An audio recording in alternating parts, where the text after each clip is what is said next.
The Reserve Bank is widely expected to cut interest rates for the first time since August 2016 this afternoon. For details, we go live now to Sky News business reporter Chris Kohler in Sydney. Yes, thanks, Christy. Look, 33 months in a row, no movement. Today could be the day that we see 1.5% official cash rate officially left behind. I'm joined now in Sydney by Nicki Hutley from Deloitte Access Economics. Nicki, thank you very much. How have we gotten to this point where the market is so sure that today's the day?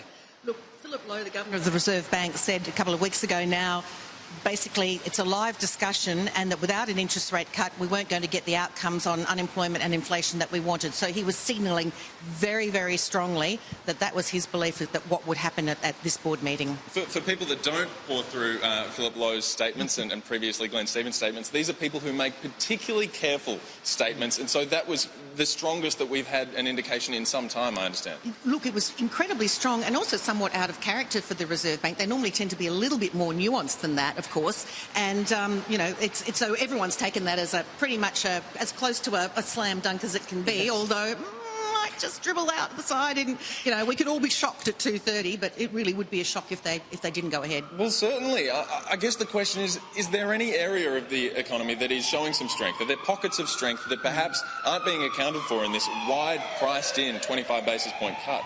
Look, I think so. I mean, the economy's being driven by very strong export results, so net export's making a big contribution. In fact, I think, you know, one of the best current account deficits about to come through because of the big trade surplus. And also we've had a lot of government spending, so that infrastructure spending has really been moving the economy along. But alongside that, of course, you know, consumer demand is the biggest part of the economy, and that's what we're most worried about.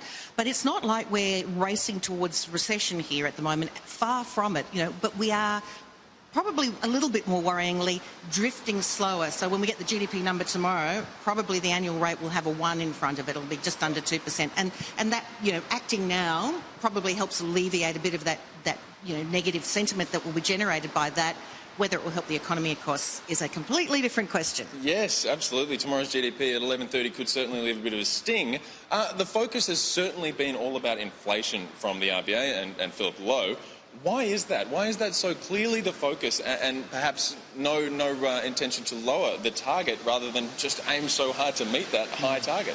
Well, look, you know, that is the central bank's central mantra, is inflation targeting, and we have a 2 to 3% target, and that's set at that rate very carefully because it's considered to be the level at which the economy, the wheels of the economy are greased sufficiently that people are still happy to have to borrow, to invest. And so if you lower that to 1.5, the base of the target, or even 1, the bank's actually said previously, Philip Lowe's been specific on this, it sends the wrong signal to the market, and it actually lowers inflationary expectations, and it entrenches even lower inflation, and they don't want that. They want it to be back at 2 to 3%. So they want other things to happen, wages to rise, demand to be a bit stronger to allow that to happen. And that's what the mechanism they'd like to see, you know, adjusting inflation upwards, not adapting to a lower rate. The signals that they're sending are so important for the market. 2:30 is the time. We are expecting a 25 basis point cut. Nicki Hutley from Deloitte Access Economics, thank you very much for joining us. Cheers, Chris.